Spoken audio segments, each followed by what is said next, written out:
আমাদের যখন কিছু আমাদেরকে বলতে হবে, মানে এখানে কালকে কি সমস্যা সেটা আমাদেরকে কিছু বলে নাই। আমরা যখন রাতের রুমে উঠছি তখন আমাদেরকে ড্রাইভারে বলছে মানে কালকে অবরোধ, গাড়ি চলবে না। তাহলে আমরা রাত্রে ট্যাক্সি সকাল 9টার দিকে 10টার দিকে আমরা গাড়িতে উঠছি। তো আজকে আমাদেরকে 10:30টায় সাথে থেকে বের করে নিয়ে আসছে।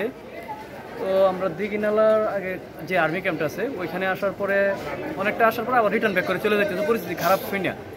ওইখানে আমরা প্রায় 8টা পর্যন্ত ছিলাম। তারপরে আরেকটু আগানোর পরে খাগড়াছড়ি ঢোকার আগে ওইখানে প্রায় 10:30টা পর্যন্ত ছিলাম।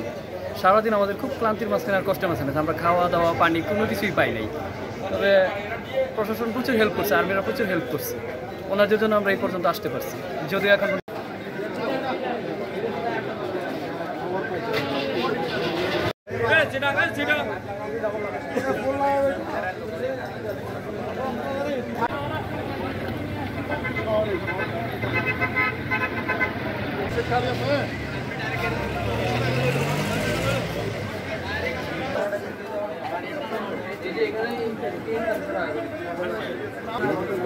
আমরা